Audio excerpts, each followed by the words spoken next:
শুক্রবারে দুরূদ পাঠ ছাড়াও আরো একটা আমল আছে ভাই, যে আমলের সওয়াব পৃথিবীতে অন্য যে কোনো আমলের চাইতে বেশি।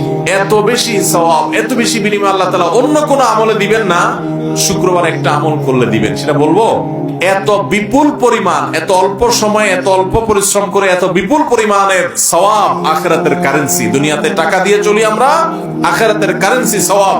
এত বিপুল পরিমাণ সওয়াব পাওয়া যাবে, অন্য আরেকটা আমল পাওয়া যায় না। অতএব এই জুমার দিনে আমলটা করবো তো ইনশাআল্লাহ। এটা যদি কেউ করতে পারে, নবী করিম সাল্লাল্লাহু আলাইহি সাল্লাম বলেছেন, ওই ব্যক্তিকে, এই যে মসজিদে বাসা থেকে ঘর থেকে হেঁটে গেল, প্রতিটা কদম, যতগুলো স্টেপ সে নিবে, যতগুলো কদম সে ফেলবে, এই প্রতি কদমের বিনিময়ে, এক এক কদমের বিনিময়ে 1 বছর নফল রোজা রাখলে এবং তাহাজ্জুদ পড়লে যে পরিমাণ সওয়াব পাইতো সেই পরিমাণ সওয়াব পাওয়া যাবে। চন্দ্র মাসের হিসেব অনুযায়ী দিন শুরু হয় সন্ধ্যা থেকে, সূর্য ডুবার সাথে সাথে। তো সেই হিসেবে জুমার দিন শুরু হয়ে গেছে বৃহস্পতিবার সন্ধ্যা থেকে। আর জুমার দিন যখন শুরু হয়ে যায়, এই পুরো 24 ঘন্টা, বৃহস্পতিবার সন্ধ্যা থেকে নিয়ে বৃহস্পতিবার দিবাগত সারা রাত এবং শুক্রবার সকাল থেকে নিয়ে শুক্রবার সন্ধ্যা পর্যন্ত, এই পুরো সময় আমাদেরকে প্রিয় নবী সাল্লাল্লাহু আলাইহি সাল্লাম একটা বিশেষ আমলের নির্দেশ দিয়েছেন, আর সেটি হলো দুরুদের আমল। নবী করিম সাল্লাল্লাহু আলাইহি সাল্লাম পরিষ্কার ভাষায় বলেছেন, আকসিরু আলাইয়া মিনাস সালাতি মিন ইয়াউমিল জুমআতি ওয়া লাইলাতিল জুমআহ ফাইন্না সালাতাকুম মা'রুদাতুন আলাই। তোমরা জুমার রাতে অর্থাৎ বৃহস্পতিবার দিবাগত রাতে এবং জুমার দিনে অর্থাৎ শুক্রবার সকাল থেকে সন্ধ্যা পর্যন্ত, এই পুরো সময়ের মধ্যে আমার প্রতি বেশি থেকে বেশি দুরূদ প্রেরণ করবে, দুরূদ পাঠ করবে। কারণ তোমরা যে দুরূদগুলো পাঠ করো, সেই দুরূদগুলো আমার কাছে আল্লাহর ফেরেশতারা উপস্থাপন করেন, কে কোথা থেকে কোন সময় কতবার কিভাবে দুরূদ পাঠ করেছে। আল্লাহর হাবিব সাল্লাল্লাহু আলাইহি সাল্লামের কাছে বিশেষ নিযুক্ত ফেরেশতা আছেন, তারা এগুলোকে কালেক্ট করে আল্লাহর হাবিবকে জানান যে আপনার অমুক উম্মত পৃথিবীর অমুক প্রান্ত থেকে, অমুকের ছেলে, অমুকের মেয়ে অমুক, সে আপনার প্রতি দুরূদ প্রেরণ করেছে। এটা নবীজি সাল্লাল্লাহু আলাইহি সাল্লামের সামনে উপস্থাপন করা হয়। এবং যে ব্যক্তি নবীর প্রতি দুরূদ প্রেরণ করে, একবার যদি নবীর জন্য দুরূদ প্রেরণ করে, দুরূদ পাঠ করে, তাহলে আল্লাহ তাআলা ওই পাঠকারী ব্যক্তির উপর 10 বার রহমত নাজিল করে। এজন্য ভাইরা আমার, শুক্রবার যখনই আসবে, অন্যান্য দিন তো বটেই, তবে শুক্রবারটা হলো দুরূদ পাঠের শ্রেষ্ঠ সিজন, সবচেয়ে বড় মৌসুম, গুরুত্বপূর্ণ দুরূদের জন্য আদর্শ সময় হলো এই শুক্রবারের দিনটা। চলতে ফিরতে উঠতে বসতে আমরা আমাদের মুখে দুরূদের আমলটা চালু রাখবো। এবং দুরূদ পাঠ করার জন্য ওযু করাও জরুরি না, বিনা ওযুতেও যদি আপনি দুরূদ পাঠ করেন তবুও দুরূদ পাঠ করার সওয়াব পাওয়া যাবে, তবে ওযু অবস্থায় করতে পারলে তো আরো ভালো। এই দুরূদের আমলটা এটা এত গুরুত্বপূর্ণ যে নবী করিম সাল্লাল্লাহু আলাইহি সাল্লাম এক হাদিসে বলেছেন, কেউ যদি দুরূদ শরীফ পাঠ করে, তাহলে সে ব্যক্তির সকল পেরেশানি, সকল টেনশন, সকল দুশ্চিন্তা, বিপদ আপদ সবগুলো থেকে মুক্তির জন্য এই দুরূদের আমলটাই যথেষ্ট হয়ে যাবে ইনশাআল্লাহ। এই জন্য যে কোনো পেরেশানিতেও দুরূদ পাঠ, এটা অত্যন্ত গুরুত্বপূর্ণ একটা আমল। শুক্রবার যখনই আসবে, আজ থেকে আমরা সারা জীবনের জন্য অভ্যাস গড়ে নেই, বাসার লোকদেরকে মনে করাবার জন্য, স্মরণ করাবার জন্য আমরা জোরে জোরে দুরূদ পাঠ করব। শুক্রবার বৃহস্পতিবার সন্ধ্যা থেকে নিয়ে একেবারে শুক্রবার সন্ধ্যার আগ পর্যন্ত একটু জোরে জোরে আওয়াজ দিয়ে অন্যকে স্মরণ করানোর উদ্দেশ্যে আমরা পড়ব। আর নিজে মনে মনে যতটুকু সম্ভব পাঠ করব। বিশেষ কোনো দুরূদ পাঠ করতে হবে এমন কোনো জরুরি না, আপনি শুধু সাল্লাল্লাহু আলাইহি সাল্লাম পড়লেও দুরূদ পাঠের সওয়াব পাবেন। তবে সবচেয়ে উত্তম দুরূদ হলো দুরূদ ইব্রাহিম, যেটা আমরা নামাজে পড়ি। আল্লাহুম্মা সাল্লি আলা মুহাম্মাদ ওয়া আলা আলি মুহাম্মাদ কামা সাল্লাইতা আলা ইব্রাহিম ওয়া আলা আলি ইব্রাহিম ইন্নাকা হামিদুম মাজিদ। আল্লাহুম্মা বারিক আলা মুহাম্মাদ ওয়া আলা আলি মুহাম্মাদ কামা বারাকতা আলা ইব্রাহিম ওয়া আলা আলি ইব্রাহিম ইন্নাকা হামিদুম মাজিদ। দুরূদ পাঠের মধ্যে কি আছে? দুরূদ পাঠের মানেটা কি? দুরূদ পাঠ মানে হলো নবী সাল্লাল্লাহু আলাইহি সাল্লামের জন্য আল্লাহর কাছে দোয়া করা, আল্লাহর কাছে আহ্বান করা। আপনি দুরূদ পাঠ করলেন মানে হলো আল্লাহর কাছে দরখাস্ত করলেন। দুরূদ পাঠের মানে হলো নবী সাল্লাল্লাহু আলাইহি সাল্লামের জন্য দোয়া করা। এই জন্য আমরা যখন দুরূদ পাঠ করব তার মানে হলো আমরা দোয়া করলাম, হে আল্লাহ আপনি আপনার হাবিবের প্রতি রহমত নাজিল করেন। আল্লাহ তো তার রাসূলের প্রতি এমনিই রহমত নাজিল করবে, আপনি দোয়া করলেও করবে, আপনি দোয়া না করলেও, কিন্তু আপনি দোয়া করলে মাঝখান থেকে আপনি সৌভাগ্যবান হয়ে যাবেন ইনশাআল্লাহ। সবাই আমলটা করবো তো ইনশাআল্লাহ। আল্লাহ আমাদের সবাইকে তৌফিক দান করুন। ভাইরা আমার, জুমার দিন যখন শুরু হয়ে যায় তখন আমরা এই দুরূদ পাঠের আমলের পাশাপাশি আরো কিছু আমল আছে যেগুলো করবে। এর ভিতরে আরেকটা আমল হলো জুমার দিন দুরূদ পাঠ ছাড়াও আরো একটা আমল আছে ভাই, যে আমলের সওয়াব পৃথিবীতে অন্য যে কোনো আমলের চাইতে বেশি। এত বেশি সওয়াব, এত বেশি বিনিময় আল্লাহ তাআলা অন্য কোনো আমলে দিবেন না, শুক্রবার একটা আমল করলে দিবেন। সেটা বলবো? সে আমলটা হলো নবী করিম সাল্লাল্লাহু আলাইহি সাল্লাম বলেছেন, মান বাক্কারা ইয়াউমাল জুমআতি ওয়াবতাকার, যে ব্যক্তি জুমার দিন আগে আগে ঘুম থেকে উঠবে, ফজর নামাজ তো জামাতের সাথে পড়তেই হবে এবং মসজিদেও আগে আগে যাবে, আর ওয়াগাসসালা ওয়াগতাসাল, ভালো করে উত্তম রূপে গোসল করবে জুমার দিন উপলক্ষে গোসল করা সুন্নাত। যে গোসল করবে উত্তম রূপে, ফরজ গোসল হলে ফরজ গোসল করবে, নফল গোসল হলে নফল গোসল করবে জুমার দিন। এবং সুম্মা মাশা ইলাল মাসজিদি ওয়া লাম ইয়ারকাব, ওয়া মাশা ইলাল মাসজিদি ওয়া লাম ইয়ারকাব, এবং মসজিদে পায়ে হেঁটে হেঁটে যাবে, কোনো বাহনে যাবে না।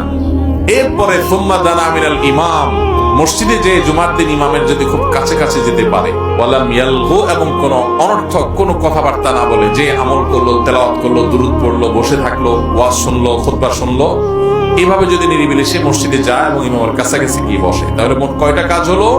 সকালে আগে আগে উঠা, মসজিদে আগে আগে যাওয়া জুমায়, দ্বিতীয়ত হলো গোসল করা উত্তম রূপে, 3 নম্বর হলো মসজিদে পায়ে হেঁটে যাওয়া, 4 নম্বর হলো ইমামের কাছাকাছি গিয়ে বসা, তার মানে আগে আগে যেতে হবে সেজন্য, আর জন্য ঘাড়ের উপর দিতে যাওয়া নিষেধ, আগে আগে যেতে হবে, ইমামের কাছাকাছি বসতে হবে। আর 5 নম্বর হলো কোন অনর্থক কাজ করা যাবে না, অনর্থক কথা বলা যাবে না। মসজিদে গিয়ে আড্ডা মারলেন, কথা বললেন, গল্প করলেন, এগুলো করা যাবে না।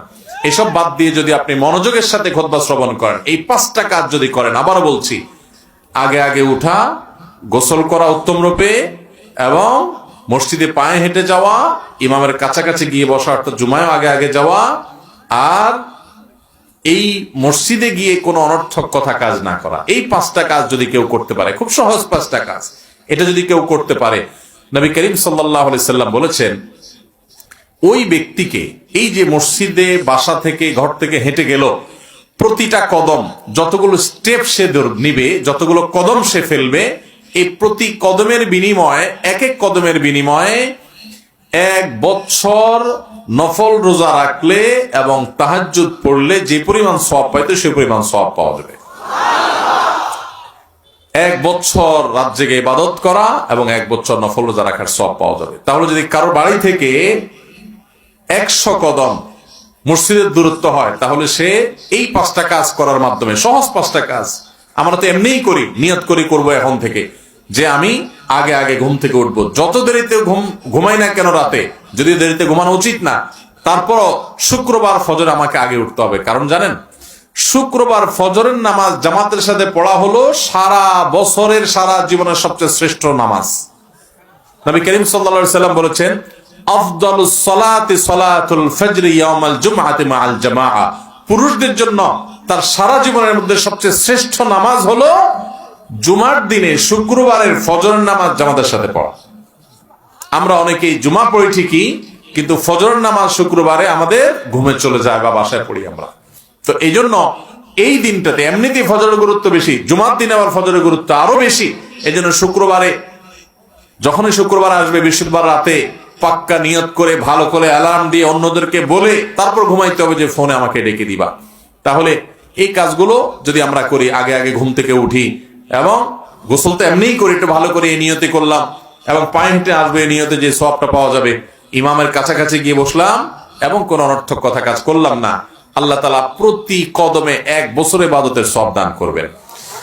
অনেক উলামা ইকরাম বলেছেন, কোরআন এবং হাদিসে শত শত হাজারো আমলের যত ফজিলতের কথা বর্ণিত আছে, এত বিপুল পরিমাণ, এত অল্প সময়ে, এত অল্প পরিশ্রম করে এত বিপুল পরিমাণের সওয়াব, আখিরাতের কারেন্সি। দুনিয়াতে টাকা দিয়ে চলি আমরা, আখিরাতের কারেন্সি সওয়াব, এত বিপুল পরিমাণ সওয়াব পাওয়া যাবে, অন্য আরেকটা আমল পাওয়া যায় না।